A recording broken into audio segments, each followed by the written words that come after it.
I gotta put on my glasses. I can't see. Okay, guys, yeah, that's Josh from the Untitled Game Show. He's gonna put on his glasses because he can't see, even though we're just talking on Skype. Oh There's no, no video, so what does he have to see? Well, This is his porn collection. Oh, he's looking at his porn collection. Oh, that's what it is. Then, good to know. That's Jem over there, guys. That's Jem from the the Untitled Game Show Repair YouTube channel. There'll be a link down below. Untitled Game Show. What? You just said the Untitled Game Show Repair. Yeah, it's Gamers Repair, dude. What the hell are you from? Just say it. The Gamer's Edge Repair. I love it, YouTube channel? That's where you're from? The YouTube channel is the Gamer's Edge Repair. Okay. All right, guys. So what this is, guys, this is the Let's Talk. So, like how you guys know about Let's Plays, this is basically a Let's Talk, and we're going to be talking about the Microsoft event that's happening on May 21st at the Redmond campus at Microsoft headquarters. All right, guys. So the new generation revealed, and why I'm bringing these guys together, me, Jack, and Jem, is, well, specifically, I know I'm going to get another Xbox, the next Xbox, just because I always get all the systems. At least I try to. But I know, like, Jem, who's the guy that repairs all the system, for himself, basically, he's been mostly a PS3 type of guy. And I want to know what Microsoft has to bring for him from this event for him to want to pick up an Xbox. And Jack, specifically, who has an Xbox 360, but still plays his PS3 more often, what he wants to see from this event going forward on the 21st. Mm-hmm. So I'll start it off with you, Jack. The 21st is coming around the corner. I'm going to start off big topic, games. Is Microsoft going to show as many games as Sony did with their event? I mean, in order to beat Sony, they better show some games, man. I mean, we all know what Microsoft is going to show. Of course, they're going to show us the Fables. They're going to show us probably the new Gears of War. They're going to show us the new Halo. That's all good and dandy and everything. But besides naming a new system, please show me some new IPs. Please show me some new projects that you're going to convince me, the person that still has an Xbox, to buy the new generation Xbox instead of buying a PS3.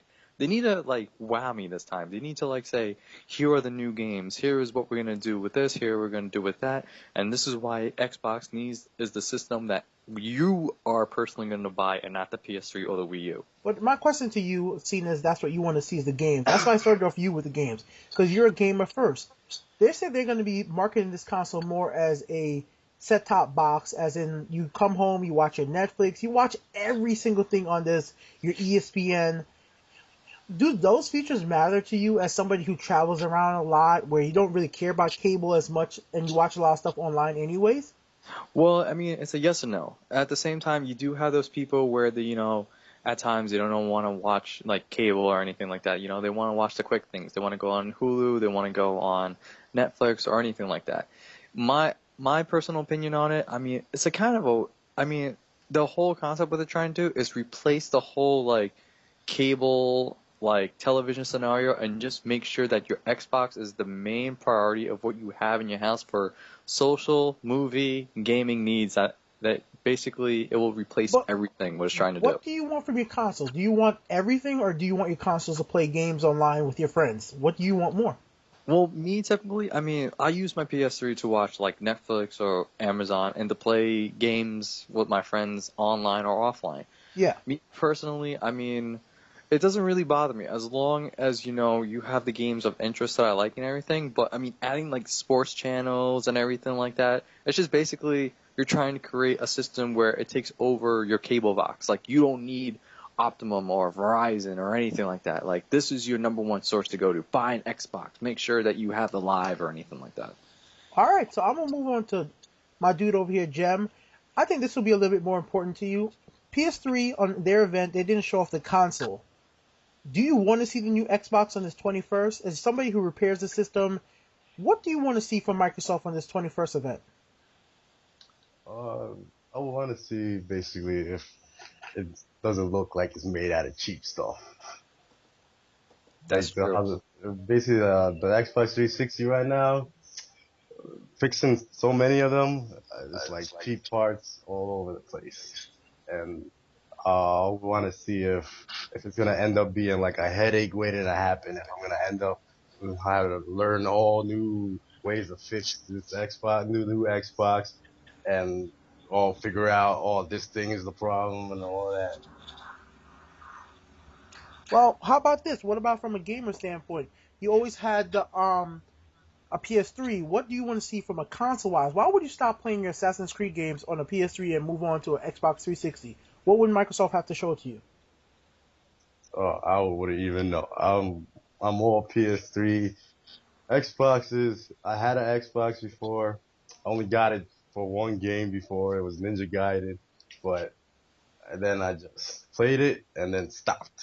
Call of Duty is nothing all exciting for me. Halo is whatever.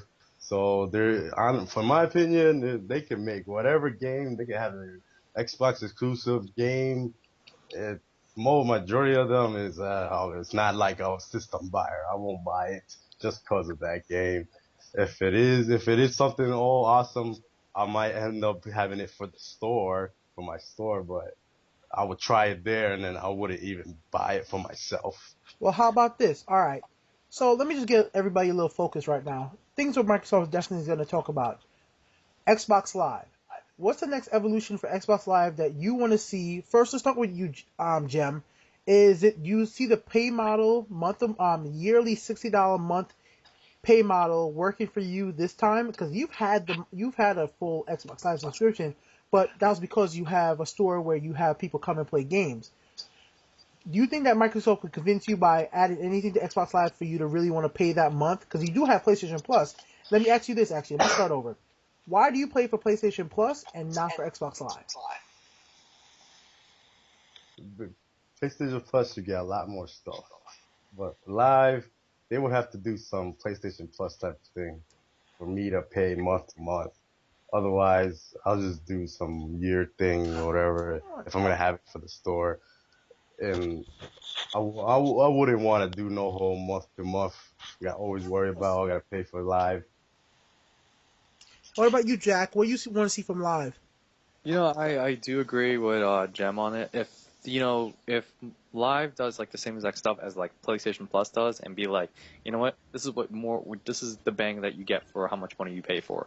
If you sign up for like a year or 3 months or anything like that, you get the same benefits, you get all the great games and everything like that. And I do agree with Jem saying they will have to like say, this is why you want Xbox. This is what we're gonna do with Live this time, and this is why you're gonna like us a little bit better. But because right now it's like, yeah, you're paying for Live and everything like that, but it's just like you're not getting anything for it. It's like I'm playing online with my friends and then that's it. PlayStation Plus on the other hand, not to sound like a PlayStation fanboy, but the only thing is you're paying for PlayStation Plus, but you're getting great stuff out of it. You're getting games that you wish you could have and don't have the money for. You're getting for cheap. Hey, this month for free. Yeah, this month they gave away Hitman in Europe and Sleeping Dogs. Sleeping Dogs is a game that I didn't even get to finish. Yeah, man. Yeah, I mean, if Xbox Live can do that too, like not like really copy what PlayStation's doing, but just be like, all right, here's Xbox Live now. We'll give away like a free game each month. Make sure you got enough hard drive space or something like that. But I mean, let's talk about that. You're talking about hard drive space. Let's talk about the specs real quick for another minute. What do you guys prediction? The Xbox 360 biggest model right now is the 320 gigabyte hard drive with the new system that's out right now, the slim model.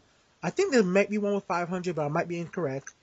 When the Xbox 720 comes out, or Xbox Infinity, whatever they may call it, seeing as how you use your PS3 right now and never used your Xbox in the past with downloadable content, how big of a hard drive do you think you're going to need from these new systems to purchase them? Give or take, like, I would say 500, but, depending on, like, the person. Like, if you're really, like, that really downloadable person that doesn't buy most of their games They're doing the 320s now a lot, so I'm guessing it's going to be 320s. It's going to be, like, the lowest, like, big hard drive, I guess. They had the 4 gig and 250s, but they were making a lot of 320 gigs now, so I'm thinking the new system is probably do some shit, something like that, for starting with maybe 320 and then higher. So you see, I wasn't thinking that. I wasn't thinking they would do SKUs. So you think they're gonna still do this guy gets a 320, this guy gets a 500? Doesn't that just split up the market? Yeah, because they've been doing that with every system they have. I know in Microsoft they're probably gonna do the same thing. Yeah, most likely they're probably gonna make like a cheap model. Let's give or take like 350 gig, and then next thing you know, that's gonna be a 299 model. and then they're probably going to be like releasing like a $400 model or a $500 model that's going to be for like 500 gigabytes that you're going to have in that storage system. I mean, that's how every system is doing it right now. So it's not going to change. It's not going to be like, I'm going to buy this one system where, they're not going to give me different sets of hard drive space or anything. They're going to be like, well, here's more bang for your buck. If you pay less money, you're getting less of the storage. If you pay more money, you get more storage. Example, the PlayStation 3s that we have right now, the Xboxes that we have right now, and the Wii U that they have right now. I mean, you're just gonna have to, if you buy less, you're gonna have to spend more money to get a bigger hard drive. If you buy more money, I mean, that's a little bit more green that's coming out of your pocket to buy the system. I think in general, me personally, as a consumer, I think just make one system with one hard drive and find it at a reasonable price. That's all you need to do. So, can I cut you off real quick? What do you consider your reasonable price? For you, Jem, and for you, Jack. Whoever wants to go first, what do you guys want to see the price of the next Xbox to be? Xbox, I'd say like the same $300. I was thinking the same exact thing. $300 is the minimum. I mean, that'd be perfect. Okay, for me, I'm gonna be realistic. The next Xbox is gonna start out at $400 for like a 500 gigabytes. So, guys, I'm not agreeing with you. The 320.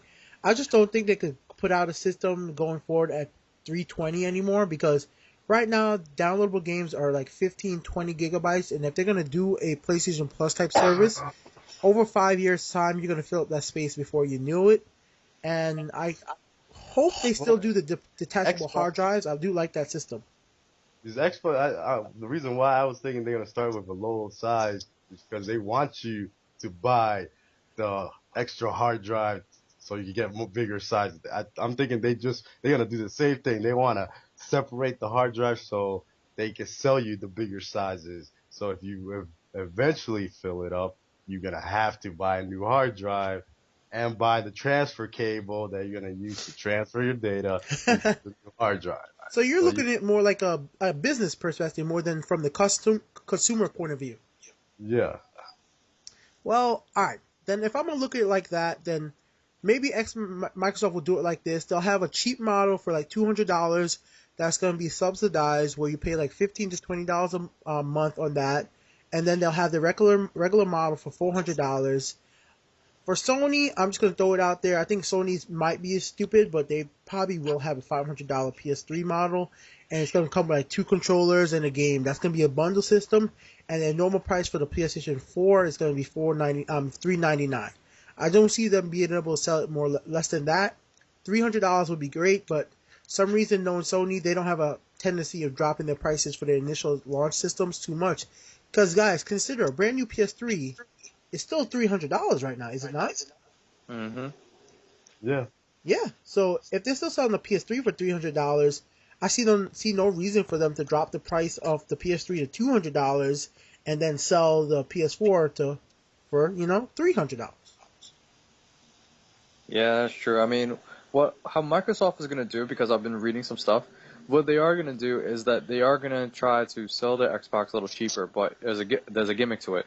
They're going to sell the new Xbox at $299, but at the same time, you need to buy, and along to get with it, you're getting I think a year or something of Xbox Live. So it's just basically you're buying the system for $299, and then plus how much a 1 year subscription of Xbox Live is, and then they're gonna sell another model for like $400 for that.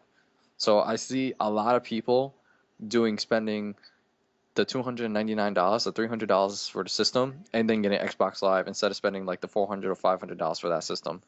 And I think they're really doing that in like a move from where this is how we're gonna target and get everybody. That's what me personally thinking. All right, I was trying to keep this a little short, but seeing as how we keep wanting to talk about it, you guys want to keep going? Because I have some other questions we could ask. Go ahead, ask more. All right. Yeah, so Kinect. All right, guys. You know what the Kinect is. You know what the Move is. You know what the Wii U controllers are and the Wii controllers are. They're all motion-based gaming interactive ways to interact with your systems. I think it's really stupid. All right, before we even get to that, that's what I was about to ask you. Going forward, we already know it. I don't care what anybody says. There's going to be a Kinect in the box. We already know it. That's going to have to jack up the price. If you buy a new system, it's going to come with a Kinect, Only way it won't come with a Connect if there's like a $200 model. Are you guys the type of guys that want to sit there with a camera on top of your TV all the time, waving your hands, saying commands to your system? Is that the type of gaming way you want to interact with your systems? Hell no, that's being. Nah, That's we're all used to controllers. Use your controller. Use your controller. Change it. How is it so difficult to just turn on your your Xbox, whatever, turn it off, play the game, just press the A button or whatever. like you're changing from when we were little. We didn't say Nintendo turn on. We had to literally get up and press the button. These days, because we have new technology and everything, don't be lazy. Don't say PlayStation turn on, Xbox turn on. Get off your ass, turn on the PlayStation, turn on Xbox, or use the controller. That's all you need to do. Me personally, I think the whole Connect, the PlayStation Move, I think it's all really stupid. I mean, you're really pretty much already as it is interacting with your game when you're playing it and when you're online. I really don't think you need to do like the whole motion control, all that crazy thing. If you need to do that, go to Dave and Buster's. Hey guys, I'm just gonna point this out. Jack and Jim, they're not big guys, so it's not like they're lazy and they don't like working out or anything. So it's not like, oh, in the comments like, oh, you guys are just lazy gamers. No, because this is gonna apply to absolutely anybody. Sometimes when we go home, for me too, and I have a move, and I wanted to play BioShock Infinite with my move. Yes, I'll play for 1 to 2 hours with the move, but at an extended point, like when I'm gonna play 3-4 hours, I just feel more comfortable with a controller, laying back in my seat and playing the game with that. I like having the option there, but for the Kinect, I've not found a useful use for the Kinect yet. And that's Yeah, just for me. yeah, B, to cut you off. Remember when we were using the Wii, and we were playing Legend of Zelda, right? Didn't your hand get tired afterwards, like swinging your hand like if it's a sword and everything like that? Hey, if I just said no, I would be lying. At a point, you do get tired, no matter if you want to admit it or not. If you've been playing with controls all your life and suddenly you start swinging around, of course, like you said, Dave and Buster's. You go to Dave and Buster's, you play a Guitar Hero, Van Halen on the machine, play DDR. You play those in 5-10 minute bursts. You don't sit there for 3-4-5 hours playing a game, you know, on those motion type stuff or standing up or running constantly. When you're doing that with a video game, you're not really as focused in the game. I don't think when I was playing BioShock Infinite, I think I wasn't as joined in as much with the move. I definitely like the controls of it, but just Takes away because from you the get experience. tired easier. Yeah, it takes away from the experience of actually playing something. You're definitely right about that. But seeing as Sony's trying to push motion controls, Nintendo's trying to push motion controls and new ways to interact with the system, and Microsoft doing it with their boxes, is definitely going to happen. You guys are talking about the voice stuff. I definitely think the voice is going to be a big part of the next system, because you're definitely going to be able to tell Xbox on. And just to that point, for you, Jem, I've seen this how you repair systems. I think this is going to be a great thing for you, because that means if you tell your Xbox to turn on, that means that the systems are going to be always plugged in and always generating heat. And that's just going to give it more likely chance to break. What do you think about that? Yeah, it's just a lot of stuff breaking. All the new systems, Xboxes and the PS3, uh, uh, they might not be breaking that at the beginning, but I see it happening.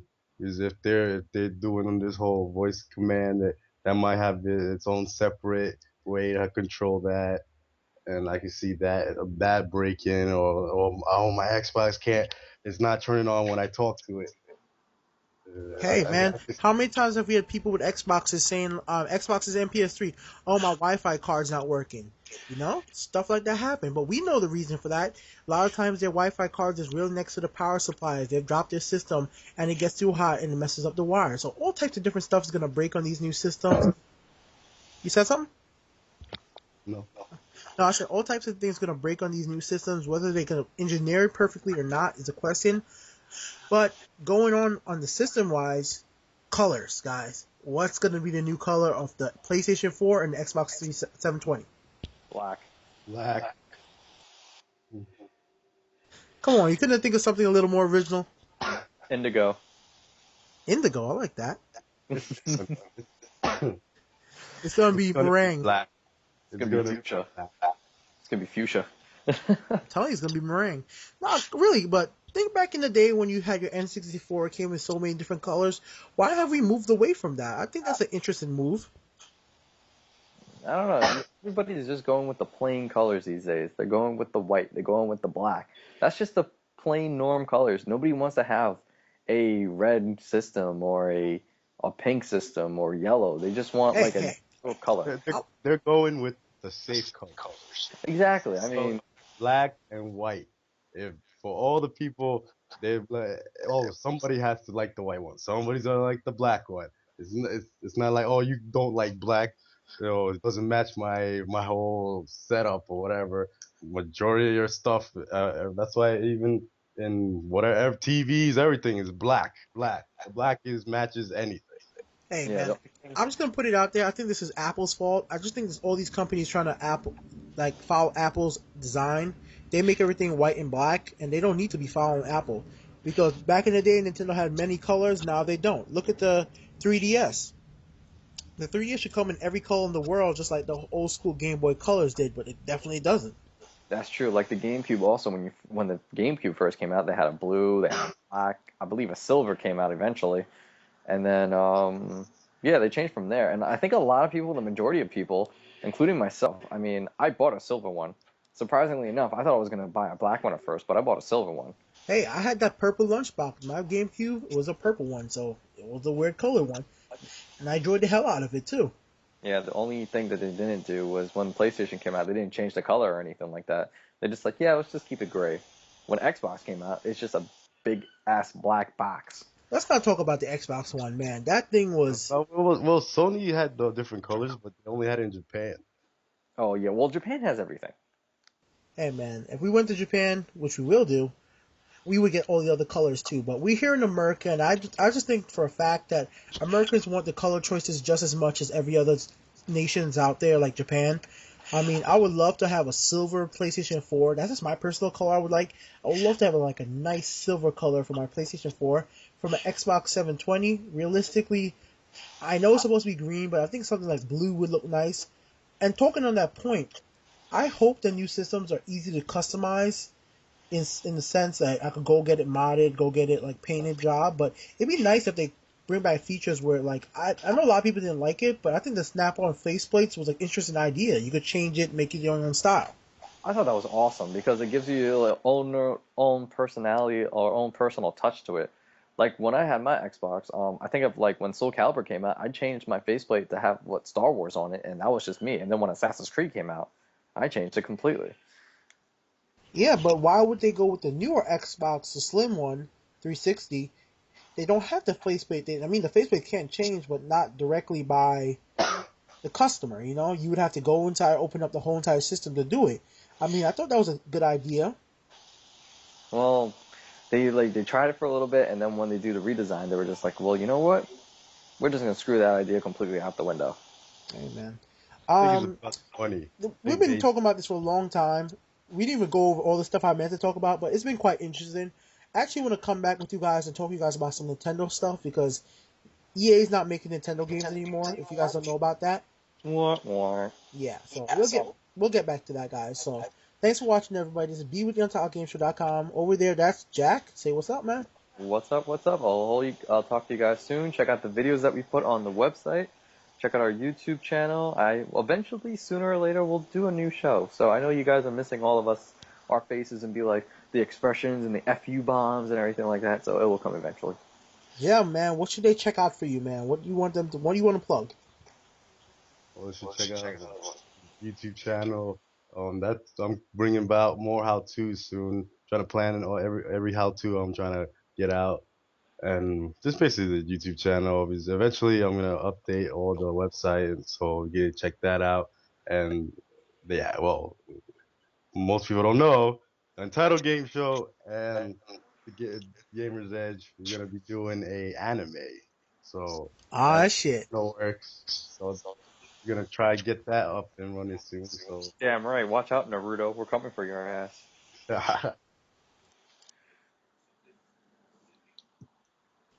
Yeah, guys, I guess I could talk a little about that, guys. We've been writing the script for anime. We already have a lot of it planned out.